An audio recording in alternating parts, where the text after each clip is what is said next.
absolutely wild.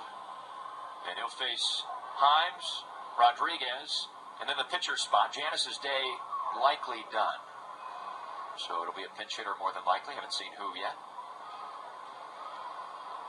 But two lefties to start it, and the southpaw's pitch hits the outside black of the plate for a strike.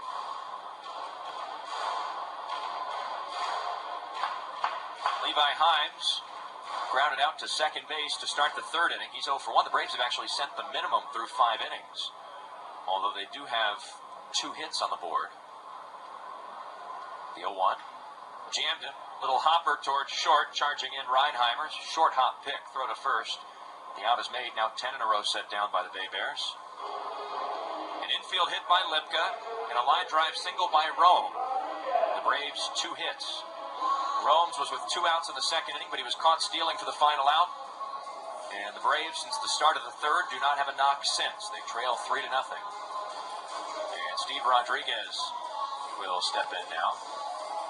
By the way, Tom Belza is the one to exit the ballgame. Raul Navarro is still stretching out down at third. Just did a couple of high marching leg kicks to make sure that he's totally warmed up. And the lefty Rodriguez waits on Locante, who delivers inside for a ball. Way inside. Will Locante in his first year at Mobile, he actually skipped right over high A after putting up a 1.53 ERA last year for South Bend in the Low A Midwest League. The Silverhawks. 1-0 pitch. Breaks to the outside corner, up in the zone. It was a slider, and it's strike 1. He was an 11th round pick out of Cumberland University in Lebanon, Tennessee, right outside of Nashville. That's an NAIA school. 1-0 pitch, down and out, ball 2.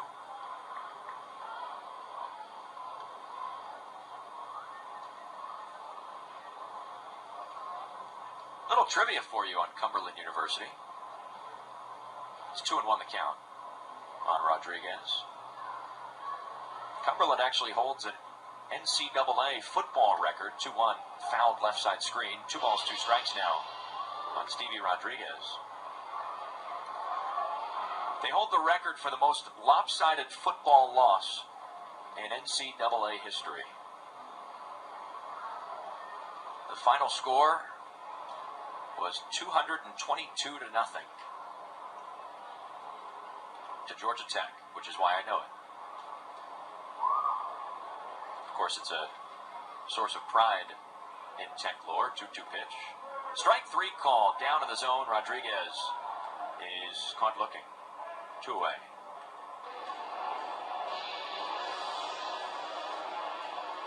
It was way back in 1916. Cumberland against Georgia Tech lost 222-0. So the story goes,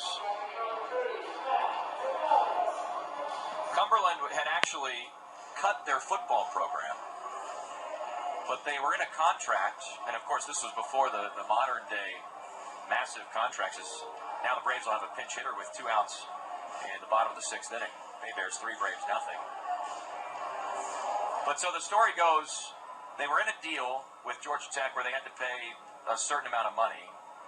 Cumberland had to pay $3,000 back then, which was a lot of money in 1916. Pitch hits the outside corner for a strike.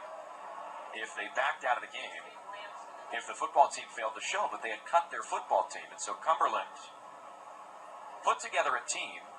In fact, John Heisman was the head coach at Georgia Tech at the time. Here's the 0-1. Kennelly takes low and in, a ball and a strike. And Cumberland pulled a bunch of guys, I think, off their baseball team, made the trip to Atlanta, took on Georgia Tech, gave up 63 points in the first and second quarters, 54 in the third, and 42 in the fourth. Grand total, 222-0. The 1-1 swung on and missed, and it's ball and 2 strikes. Now, Cumberland has since revitalized their football program. They play at the NAIA level. Back then, too, they were known as Cumberland College, not Cumberland University.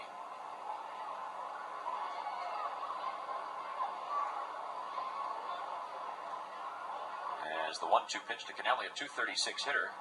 Stretch by Locante, the Cumberland product. 1-2 pitches down in the dirt inside. 2 balls, 2 strikes.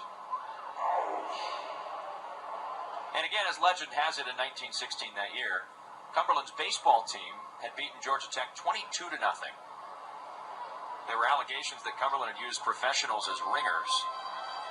And so John Heisman, who also happened to be the Georgia Tech baseball coach at the time, so he was a little bit upset at the Cumberland Bulldogs.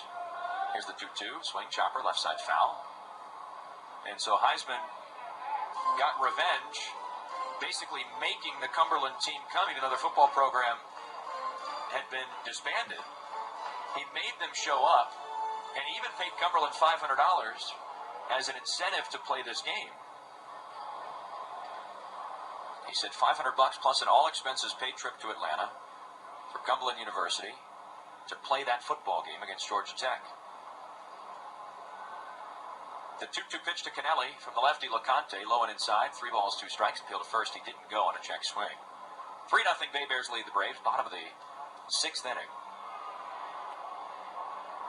So that's the story of how John Heisman got revenge for a 22-0 loss in baseball, making Cumberland University show up for a football game where they didn't have a football team and lost 222-0, the longest, or the most lopsided game in history. 3-2, bounce third base side.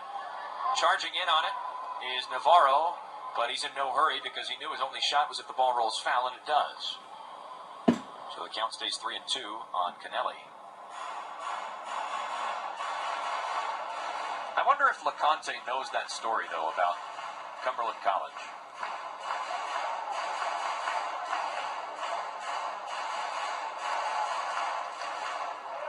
I wonder if he knows that about his university. I don't know how well it's advertised at Cumberland University, a 222-0 loss.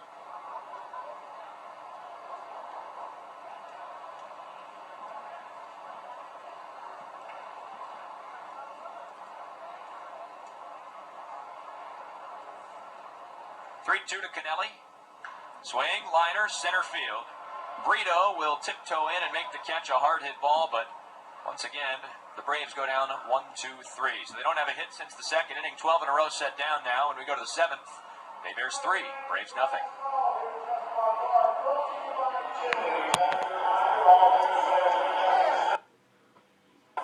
He goes, he went 1-1 with a 3.32.